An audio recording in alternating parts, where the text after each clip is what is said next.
Sutradara menjadi pertimbangan saya karena apa? Sutradara yang baik pasti dia akan juga memilih cerita walaupun sederhana, tapi dia bisa menjadi film yang baik Gitu ya. dan bisa memberikan manfaat. Jadi itu.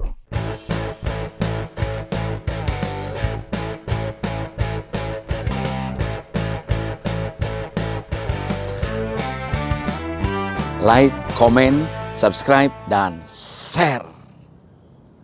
Oke? Assalamualaikum warahmatullahi wabarakatuh, Sobat Bang Miing. Kali ini saya berada di satu ruangan, bukan ruangan sebenarnya, tapi joglo. Ini adalah fungsinya ruang makan.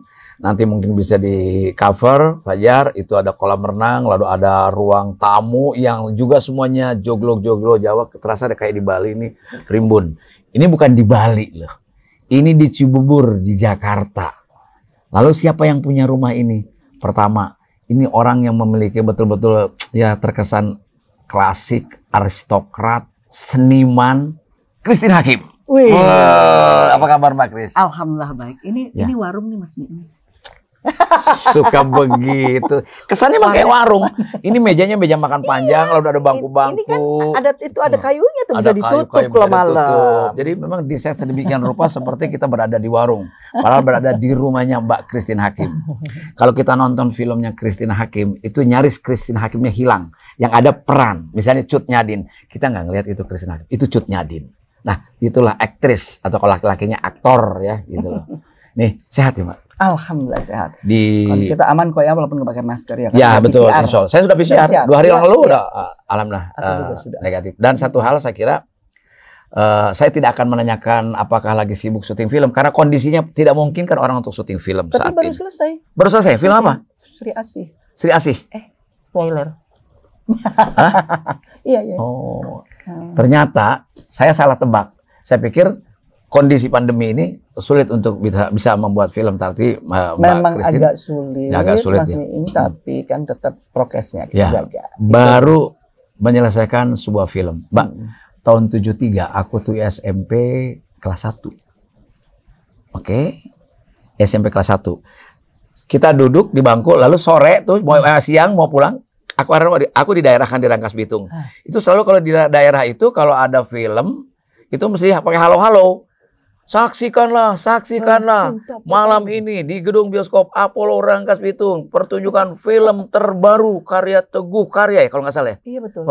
Cinta Pertama dibintangi Slamet Raharjo, Christine Hakim. Kita dari ruang kelas itu merinding aku. Lari ke jalanan ke halaman sekolah ngambil flyer-flyer itu loh. Iya. Sampai segitu ya excited. Dan besok malamnya saya nonton. Cinta Pertama. Berarti itu SMP kelas 1. Mbak itu menyalahi aturan. Kenapa? SMP kan nggak boleh. Tapi nyatanya di sana bisa. Boleh. Iya.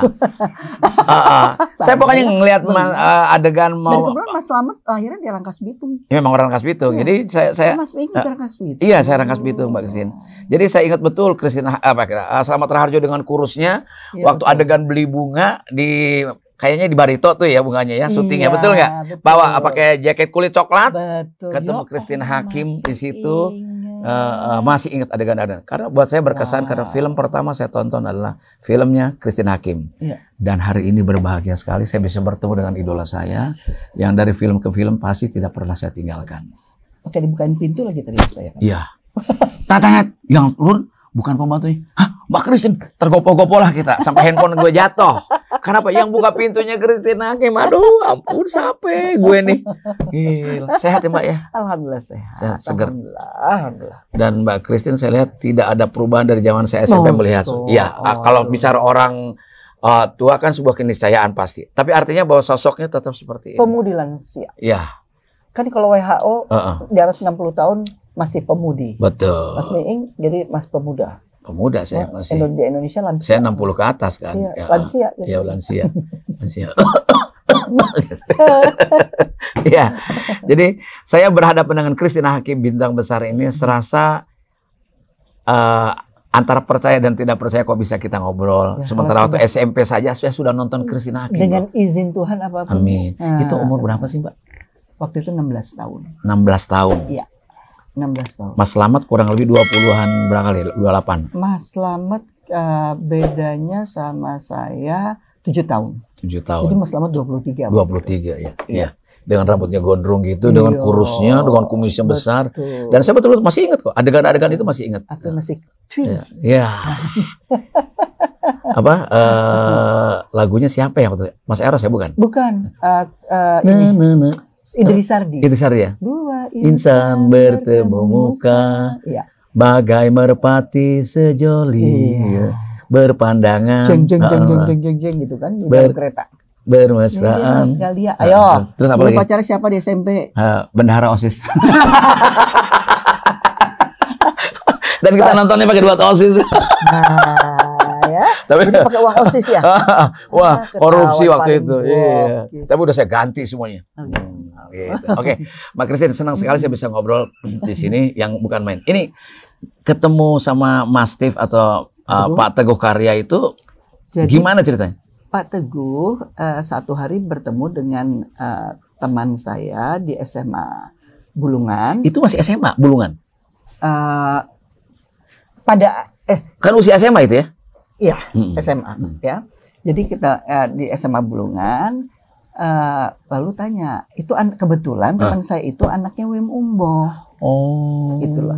Jadi tanya Maria, namanya Maria. Maria, kamu punya nggak teman? Om lagi mau cari nih untuk peran utama, kan? Tokohnya remaja gitu, tapi cinta terlarang lah pokoknya, karena dia anak tunggal, kan dari keluarga berada. Itu om teman saya, kalau om mau tahu ada katanya, om lihat aja di majalah mode. Gitu. Jadi dulu sebelum saya terjun di film itu sejak umur 14 tahun sama teman-teman desainer, fotografer dan yang punya majalah itu suka diminta untuk modeling fashion gitu, foto untuk di magazine, majalah mereka. Di situlah Pak Teguh melihat saya, terus nggak tahu bagaimana dapat alamat saya, pokoknya sampai datang ke rumah bertemu dengan ibu saya, tapi waktu itu saya sendiri lagi liburan di Bandung, jadi nggak ketemu. 2 kali Pak Teguh ke rumah nggak ketemu. Jadi ibu saya nggak enak hati kan, ya sudah nanti biar kalau Christine sudah pulang dari Bandung, biar nanti ke kantor Pak Teguh saja. Oh ya baik, karena ibu saya ya coba menjaga etika sopan santun. Jadi waktu saya pulang dari Bandung, Chris, ibu saya cerita, karena mau Oma tahu, saya panggil Mama kan tahu aku nggak nggak mau main film, karena sebelumnya juga sudah ada dulu yang menawarkan almarhum Asrul Sani untuk Salah Asuhan, tapi memang karena saya nggak tertarik ya jadi saya tolak. Gitu jadi cinta pertama, film pertama? Film pertama. Wow. Terus singkat kata ibu saya Christine, karena Oma tidak enak Pak Teguh sama Mas Slamet sudah datang ke sini, bahkan saya tidak tahu siapa Slamet Harjo, saya tidak tahu. Oh, sama Mas Mehmet datangnya? Iya. Oh. Nah, ibu saya yang menjelaskan Teguh Karya itu sutradara teater, Slamet Harjo itu pemain teater, dan mereka orang-orang hebat di bidangnya. Oh gitu, oke. Ya tapi saya nggak mau main film. Ya nggak apa-apa kamu sekarang, tapi karena Mama nggak enak. Jadi ya kamu ke kantor dan Mama janji kalau kamu udah pulang untuk biar ke kantor Pak Teguh, langsung Pak Teguh mau bicara sama aku. Kenapa nggak mau main film? Kan udah jenjangnya udah masuk model kan waktu itu? Iya, tapi itu juga karena teman dan iseng gitu loh. Dan waktu di sekolah dari mulai SD sampai SMP sampai SMA tuh senengnya ilmu pasti. Nggak suka sejarah, tidak suka budaya, art, nggak suka kesenian. Kesenian tuh cuma agak kuat di teori. Kalau teori kan gampang tinggal dihafal, tapi praktek gitu nggak. Mungkin kayak menyanyi apa gitu? Nggak suka gitu ya. Jadi ya itu. Jadi karena juga dulu pengennya jadi arsitek atau psikolog, gitu ya. Arsitek itu pun juga karena influence dari kakek, dari ibu gitu ya. Psikolog karena memang dari kecil kok saya senang kontemplasi, mengamati tindak tanduk dan perilaku orang gitu loh. Jadi wah menarik ya kalau psikolog itu gitu kan, untuk mengetahui kejiwaan seseorang gitu kan. Jadi niat saya ke kantor Pak Teguh adalah satu, hanya menjalankan amanat ibu saya yang silahkan kalau kamu menolak langsung bicara saja sama Pak Teguh gitu kan. Artinya ibu saya menyarankan itu karena ibu saya janji sama Pak Teguh untuk nanti Christine di sana. Lalu yang kedua ya untuk menolak. Tapi ya itu kembali lagi ya, tidak ada satu helai daun pun yang jatuh ke bumi tanpa izin Rencana, Tuhan, betul. gitu kan. Jadi ya akhirnya sudah berapa? 47 tahun ya. Iya, di film. Ya kan, di film. Iya. Hampir 50 tahun. Ya, yang memutuskan Mbak Christine untuk menerima tawaran Pak Teguh itu gimana? Sampai ke sana apa nggak enak menolak? Saya ingat sekali, betul. Jadi saya ingat sekali, saya tidak pernah mengatakan iya pada Pak Teguh, tapi saya juga tidak bisa menolak. Kenapa saya tidak pernah mengatakan iya? Karena Pak Teguh tidak bertanya sama saya. Kamu mau nggak main film? Kalau ini enggak, Om, justru saya kesini mau menolak, kan saya bisa bilang gitu, ya kan? Tapi Pak Teguh begitu lihat saya datang, ini dia tangannya terbuka lebar gini ya, yang akan main itu di film Om. Ayo masuk ya. Tapi sebentar lagi kita ke kantor Om yang satu lagi ya. Itu di dia. Kebun Kacang? Bukan. Waktu itu kantornya Pak Hatuk Subroto di Pintu Air. Far Eastern Film yang sekarang menjadi Elang Perkasa Film. Ya, produser Pak Hatuk. Iya, produser Pak Hatuk. Jadi nggak lama saya di kantor pertama jelajah film itu di Jalan Cilosari di Cikini, langsung ke Pintu Air gitu ya. Terus ya setelah dari kantor di Pintu Air itu Pak Teguh langsung bilang, besok kamu pulang sekolah dijemput sama Mas Slamet ya. Terus main-main ke Sanggar Om. Oh iya Om. Karena itu udah kayak terhipnotis. Teater populer itu. Iya. Padahal Mbak Christine bukan anggota teater populer. Bukan. Pada saat itu bukan kan. Jadi padahal ya itu ya. Ya jadi Pak Teguh, wah Pak Teguh dengan begitu bagaimana saya bilang, saya nggak mau main Om gitu kan. Tersugesti kali ya. Iya, approach-nya luar biasa. Dia paham sekali bahwa psikologinya. Iya, mungkin nggak tahu ya. Christine mungkin nggak dijelaskan sama ibu saya bagaimana karakter saya waktu masa kecil. Sebetulnya saya anak yang pendiam, anak yang pemalu, dan dulu juga mungkin sudah ada pernah ditawarkan untuk main film tapi ditolak. Jadi Pak Teguh mungkin punya cara yang berbeda gitu. Sampai seminggu setelah itu syuting. Dan itu nggak sadar, nggak pernah nolak atau nerima gitu. Gitu dikasih senario? Iya. Terus sudah syuting pokoknya kasih sekali. Jadi besoknya kan Mas Slamet jemput, diajak jalan keliling. Saya ingat sekali. Kan sekolah di Bulungan kan, SMA 6 tuh. Terus saya diajak Mas Slamet jalan-jalannya, kan ada hutan kota di Barito juga kan. Betul. Di jalan-jalan situ, setelah itu diajak makan. Saya ingat di restoran di dekat situ. Terus langsung ke Sanggar Teater Populer yang di Kebun Kacang 11. Ketemulah dengan tim, ada almarhum Hengki Sulaiman, ada Rianti Arno ada di situ, Dewi Matindas ada di situ gitu ya. Jadi Mbak Nini El Karim juga di situ kan? Mbak Nini El Karim juga di situ, tapi belakangan. Terus setelah itu besok kesini lagi ya, ukur baju gitu. Jadi pokoknya selama seminggu tuh ya. Jadi sebetulnya otak itu antara nerima enggak, pokoknya mengalir aja. Mengalir. Bukan, itulah jalan Tuhan. Iya betul. Betul ya. Sampai sebetulnya dari film pertama, Cinta Pertama tuh sebetulnya saya juga udah, ini bukan memang betul ini bukan dunia yang saya ini kan, kok jauh gitu. Karena jujur saja Mas Mi, saya anak pemalu, anak pendiam kecilnya ya. Yang saya tahu dunia film itu kan penuh dengan sensasi, penuh dengan hingar-bingar gitu ya. Sekarang bukan kehidupan saya seperti itu gitu, atau saya sedang tampil. Walaupun tidak introvert kan sebetulnya, enggak ya? Kecilnya introvert saya. Saya mulai tidak introvert tuh justru waktu sekolah SMP di Santa Teresa yang perempuan semua. Baru mulai terbuka. Dan kayaknya Mbak Christine orangnya mungkin dulunya saya nggak tahu ya, agak konservatif gitu kan, inginnya eksakta, ingin yang dunia serius gitu kan.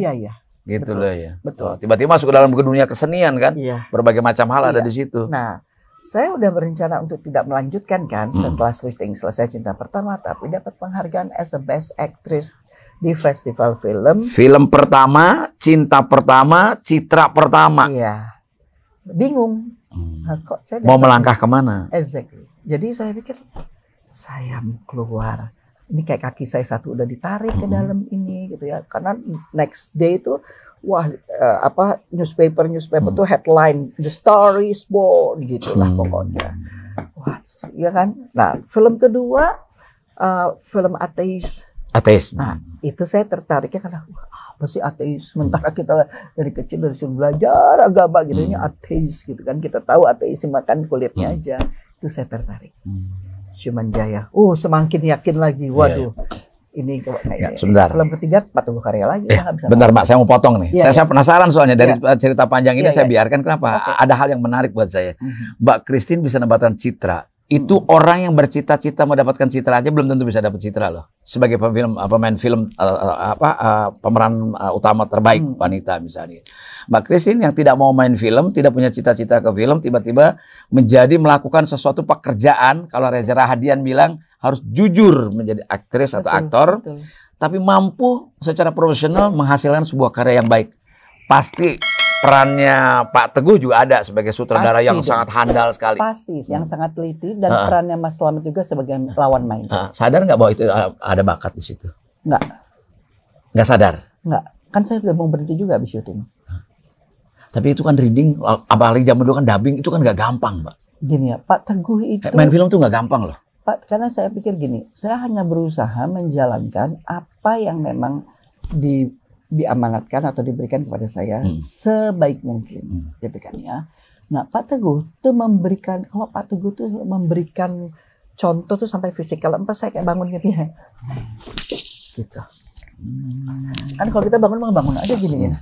Dia gesturnya perhatikan ya. Gestur sangat diperhatikan, body language sangat diperhatikan, dan itu antara bangun begini sama begini. Kenapa kok saya setelah beberapa film saya baru memahami, oh ada keindahan dari tubuh yang juga gerakan, dan satu kadang-kadang juga untuk kepentingan lighting. Misalnya saya dari duduk lighting ada meja, lampu meja ya, itu kan cahayanya sangat terbatas. Nah kalau saya langsung beli nanti pasti jadi kaget gitu cahaya. Tapi kalau saya begini, maka lighting secara pelan-pelan dipikirkan sampai ke situ ya. Sampai ke situ. Nah kalau Mas Slamet ya membuat saya menjadi tidak canggung bahwa ini adalah film pertama saya. Enggak. Saya merasa udah chemistry-nya sama Mas Slamet kok. Komunikasi dan keakrabannya, nah jadi saya nggak ada kecanggungan lagi. Saya nggak peduli ada kamera di situ. Ngapain saya mikirin kamera? Kadang-kadang saya lupa ada kamera di situ. Gitu. Jujur loh, saya sebagai orang kampung, anak desa nonton di di kota Rangkas Bitung itu, pasti orang awam kalau misalnya dulu Muksin Titik Sandora pasti pacaran, kawin gitu. Sempat pacaran nggak sih sama Slamet? Enggak. Itu kan kelihatan mesra banget gitu loh. Ya haruslah di film mesra, di tuntutan cerita. Karena gini, Mas Slamet tuh udah seperti abang saya, guru saya, orang yang sangat saya hargai gitu ya. Dan bingung juga kali Mas Slamet yang pacaran sama saya, orang saya remaja di disco. Ya oke. Iya kan. Rokoknya aja maksudnya, rokok aja masih yang pelintir. Mbak Christine itu kan memutuskan untuk tidak mau main film lagi setelah Cinta Pertama kan. Kalau nggak keburu pengumuman citra kan tentu. Lalu kan main yang kedua, tertarik karena filmnya Sumanjaya pula yang pegang. Artinya bahwa saya juga belum tahu itu Sumanjaya. Nah, artinya buat anak-anak milenial itu yang ateis itu yang ateis. Betul, saya nonton itu. Jadi Sumanjaya, Teguh Karya artinya seorang Christine Hakim yang berbakat dan dirinya pun tidak tahu ada bakat di situ, ditangani oleh orang yang tepat membangun itu. Iya, persis sekali. Gitu. Saya percaya kalau bukan di tangan Teguh Karya, teater populer dan Slamet Raharjo, kemudian daerah Jarot, pasti saya akan memiliki perjalanan hidup yang berbeda dengan sekarang. Ya artinya bahwa itu semua sudah cerita Tuhan, skenario Tuhan. Tidak ada Christine Hakim di Indonesia. Nggak ada, mungkin. Pasti ya, tapi kan kembali lagi Christine Hakimnya Tuhan memang udah menciptakan Christine Hakim. Itu yang selama puluhan tahun saya mencari tahu apa. Ya. Nah dari gitu loh. Mbak, dari umur 16 tahun ke bawah ini gimana sih sebetulnya kehidupannya Mbak Christine? SD, SMP, SD, SMA. Saya anak yang sangat disiplin. Anaknya berapa? Anak pengais bungsu. Pengais bungsu. Oh, masih ada bungsunya ya? Satu. Dari berapa? Dari 7 bersaudara. Wow. Pangais bungsu ya? Keluarga anak ke-6 berarti. Anak ke-6 betul. Gitu ya. Jadi kan melihat, kalau lihat dari kakak-kakak saya baik yang laki atau perempuan tuh mereka sudah kelihatan punya darah seni. Saya enggak tahu dari mana, tapi ayah saya sendiri memang senang sekali main piano. Ya. Pasti ada alirannya lah. Kalau ayah saya pegawai negeri gitu kan ya, tapi senang sekali main piano. Waktu beliau di rumah sakit 2 minggu saja sebelum akhirnya beliau wafat, itu juga malah sempat ngomong, aduh pengen rindu main piano di rumah sakit, mau main piano di mana kan, coba main piano kalau kita bisa bawa tuh piano ya, bawa ya, saking ininya ya, senang gitu. Kalau mama aktris bukan? Bukan, mama ibu rumah tangga. Tapi sebentar, buat sobat Bang Miing, kalau melihat mamanya Mbak Christine Hakim, saya teringat pada bintang film zaman dulu Citra Dewi atau Nurbani Yusuf, cantik sekali. Saya tidak ingin mengatakan lebih cantik ibunya dari Mbak Christine, karena Mbak Christine cantik, saya paling cantik di keluarga. Cantik sekali. Mungkin nanti di cover kalau ada mamanya di sini, ambillah gambarnya biar orang tahu bahwa itu mamanya. Kalau sekarang udah nenek-nenek. Iya, tapi sisa cantiknya mah kelihatan gitu. Ya kan kelihatan masa lalunya. Jadi kita anaknya nggak bisa melihat ini, tapi kalau lihat foto bodanya memang. Ya, kalau orang lihat saya kan dari dulu sampai sekarang kan nggak berubah juga, merusak bukan gitu loh. Jadi beda gitu loh. Gitu. Kegantengan itu nggak dilihat dari cuma fisik. Kan? Aduh. Kecerdasan. Kenapa nggak dari dulu Christine Hakim ngomong gitu? Mas, kecerdasan, juga bicara itu membuat daya tarik. Ada orang ganteng ya, tapi kok nggak enak dilihatnya. Iya. Gitu loh. Ya kan? Cuma enak disuruh doang. Oke. Nah, image Christine Hakim ini kan spesialis pemeran-pemeran berat ya. Kayak oke lah, orang mungkin belum tahu bahwa Christine Hakim bintang baru di Cinta Pertama. Tapi kan sudah masuk ke Ateis. Ya ke yang paling gampang diingat oleh orang termasuk saya adalah Cut Nyak-Din. Saya tuh kehilangan Christine Hakim di situ. Yang ada Cut Nyak-Din loh. Apalagi kalau sudah bicara KP gitu itu kan sambil naik. Aduh, kayaknya itu syuting itu betul-betul. Ya, walaupun itu Mas Eros ya kalau nggak salah ya. Mas Eros ya. Itu saya kira penanganan Mas Eros dengan Mas Steve atau Pak Tugu nggak terlalu beda jauh pendekatan artistiknya ya. Betul ya. Tapi mereka sebetulnya masing-masing antara Mas Slamet, Mas Eros dan Pak Teguh itu mempunyai pastilah gayanya dan stylenya sendiri-sendiri ya sebagai sutradara ya. Mbak Christine itu kan terkenal ya memainkan film-film yang peranan berat dan orang yang sangat memilih gitu, bukan pemain film yang komersial, bukan berarti tidak komersial. Tidak komersial seperti orang kayak industri yang betul-betul main di film ini produksi bisa 4 produksi main muter. Nah, ini gimana menghadapi peran-peran berat? Awalnya karena saya sadar sekali bahwa dunia filmnya adalah dunia yang masih asing buat saya. Saya tidak punya latar belakang sekolah film ataupun acting. Saya tidak suka kesenian. Jadi saya betul-betul tidak tahu film. Itu sebabnya akhirnya setelah memang ya saya menjalani itu ya seperti air yang mengalir saja gitu ya, mengikuti itu seperti air mengalir.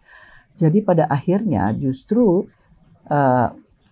dan saya menjadi karena sudah kesibukan di dunia film tidak sempat masuk ke bangku universitas. Pada akhirnya setelah saya menyadari itu tahun kedua di film Kawin Lari yang Pak Teguh juga, saya menyadari bahwa wah, luar biasa nih, salah satu bidang yang syarat dengan seluruh ilmu pengetahuan adalah film. Film. Ya kan? Pas teknologi ada di situ. Sosiologi ada di situ. Psikologi ada di situ. Politik, sosial. Budaya sudah pasti. Budaya udah pasti, ya kan? Seni peran ada di situ. Exactly semua. Orang teknik lighting ada di situ, artistik ada di situ. Makanya saya bilang, wah bodoh sekali ini saya kalau tidak bisa memanfaatkan dunia ini sebagai itu ya. Jadi sebagai proses untuk saya. Itu di film berapa? Ketiga? Kedua baru. Film kelima itu. Tahun kedua. Baru berpikir tentang itu. Jadi berarti 0 kilometernya di situ. Iya. Betul. Baru saya mulai mencintai film di situ. Jadi bukan di Cinta Pertama. Jadi saya merasa bahwa orang film di situ sekarang. Belum juga. Tapi saya merasa ini bahwa potensi untuk berekspresi. Potensi untuk karena saya senang belajar dari kecil. Jadi potensi untuk saya menggali ilmu, menambah ilmu, menambah wawasan.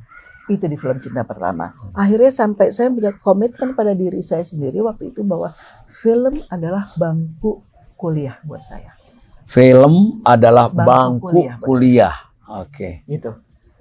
Jadi itu sebabnya setiap mungkin ada kaitannya dengan yang tadi awalnya waktu introduction Mas Miing gitu ya, bahwa saya memang sangat berhati-hati pada awalnya di dalam, sampai sekarang pun saya berusaha juga untuk tetap mempunyai banyak pertimbangan sebelum memutuskan sesuatu. Itu karena saya memang sudah menyadari bahwa film ini justru akan bisa memberikan manfaat yang banyak sekali buat saya, bisa menambah wawasan saya, menambah pengetahuan saya, mengasah juga kepekaan hati saya sebagai rasa. Yes. Jadi sebetulnya itulah yang membuat saya menjadi memilih saya selalu menganalisa, membuat seperti catatan diri sebetulnya ya. Sampai tahapan ini apa yang saya sudah jalani, apa yang sudah saya dapatkan, apa yang masih saya harus perbaiki, ya, apa masih kekurangan saya, dan apa yang masih saya harus tingkatkan, apa yang saya harus perbaiki, dan apa yang saya harus kembangkan. Itu selalu menjadi pertimbangan. Dan sutradara menjadi pertimbangan saya karena apa? Sutradara yang baik pasti dia akan juga memilih cerita walaupun sederhana, tapi dia bisa menjadi film yang baik. Gitu ya. Dan bisa memberikan manfaat. Jadi itu. Boleh nggak saya ngasih kesimpulan kecil dari apa yang Mbak Christine sampaikan dari awal tadi? Ketika belum menemukan film dan jati diri sebagai orang film, saya melihat bahwa film buat Mbak Christine adalah bagian dari universitas kehidupan. Iya. Sampai detik ini pun. Sampai detik ini. Sampai detik ini, Bang. Mungkin ini sih agak loncat jauh sedikit ya. Saya kan kemarin sebelum pandemi lah ya, baru beredar film saya yang namanya Perempuan Tanah Jahanam. Iya. Itu film horor. Tanah Jahanam. Genre-nya ya trailer. Orang bisa mengatakan itu horor, genre-nya trailer gitu ya. Jujur aja, persis keberadaan saya terlibat di situ tuh prosesnya seperti cinta pertama. Karena saya tidak bisa say no gitu ya, tapi semua itu mengalir. Saya tidak bisa menolak ini. Memang, tapi bedanya Joko sama produser meminta saya Sinti Hermain gitu ya. Tapi saya tidak Joko Anwar waktu itu. Ya, saya tidak bisa menemukan jawaban untuk menolak dua orang itu gitu ya. Sampai akhirnya saya mempercayai pada saat saya lagi di Amerika, singkat kata, terus manajer saya tanda tangan kontrak dan baru saya baca skripnya, saya shock. Shocknya itu kalau genre-nya kan saya sudah tahu ya. Tapi kan ya ini sudah beredar kan film. Ada saya ngegorok leher orang gitu kan ya. Makan janin bayi gitu ya. Saya bilang, Tuhan. Saya langsung bertanya sama Tuhan langsung. Saya nggak tanya Joko Anwar setelah saya baca skrip. 40 tahun lebih Tuhan memberikan saya jalur. Kok ini berbeda? Saya bilang terima kasih karena saya sudah banyak belajar tentang manusia, tentang hidup di dalam film ini juga. Dan juga itu sekaligus sebagai koreksi buat diri saya.